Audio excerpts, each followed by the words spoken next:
ఊర్లో జరిగే అన్ని కేసులు పరిష్కరించే మనం మనకు సంబంధించిన కేసులో మాత్రం ముందడుగు వేయలేకపోతున్నామని ధాత్రి కేదార్తో అంటుంది. మా అమ్మ నిర్దోషి అని, నువ్వు ఈ ఇంటి వారసుడివేనని ఎందుకు నిరూపించలేకపోతున్నామని ధాత్రి కేదార్తో అంటుంది. దీంతో జేడికి జగదాత్రికి ఎంతో తేడా ఉందని, అందుకే మన కేసులు ముందుకు వెళ్లడం లేదని అంటాడు కేదార్. ఇంతలో దుబాయ్ నుంచి వజ్రాలు తెప్పించిన మీనన్ వాటిని సిటీలోని డీలర్లకు సరఫరా చేసేందుకు నిషికకు కబురు పెడతాడు. వజ్రాలు అనుకున్నట్లు చేర్చితే ₹1,00,00,000 ఇస్తానని చెప్పడంతో నిషిక ఓకే అంటుంది. రాత్రికి వజ్రాలు మా ఇంటి గేటు వద్దకు పంపించమని చెప్తుంది నిషిక. మీనన్ మనుషులు పంపించే వజ్రాల కోసం నిషిక గేటు వద్ద ఎదురు చూస్తూ ఉంటుంది. ఆమె భోజనానికి రాలేదని పిలుచుకొని వచ్చేందుకు జగదాత్రి బయటకు వస్తుంది. ఇంతలో మీనన్ మనుషులు నిషికకు బ్యాగ్ ఇవ్వడాన్ని ధాత్రి చూస్తుంది. దగ్గరకు వచ్చి అతను ఎవరు అని అడుగుతుంది ధాత్రి.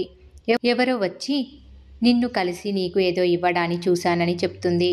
నీ చేతిలో ఏముందో చూపించమని అడిగితే నిషిక ఏం లేదని చెప్తుంది. నీకు చెప్పాల్సిన అవసరం లేదని అంటే ధాత్రి గట్టిగా నిలదీస్తుంది.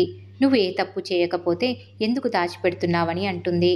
నీ వంట తినలేక నేనే ఫుడ్ ఆర్డర్ పెట్టుకున్నానని, అదే ఇదని చెప్తుంది నిషిక. నీ ప్రవర్తనలో చాలా తేడా ఉందని, ఏదో తప్పు చేస్తున్నావని అనిపిస్తుందని అంటుంది ధాత్రి. ఇంటి పరువు తీస్తుంటే చూస్తూ ఊరుకోనని ధాత్రి నిషికను హెచ్చరిస్తుంది. అక్క చెల్లెలిద్దరూ గొడవ పడుతుండగా కేదార్ వచ్చి భోజనానికి పిలవడంతో లోపలికి వెళ్తారు. మరి ఏం జరుగుతుందనేది రాబోయే ఎపిసోడ్లో తెలుసుకుందాం.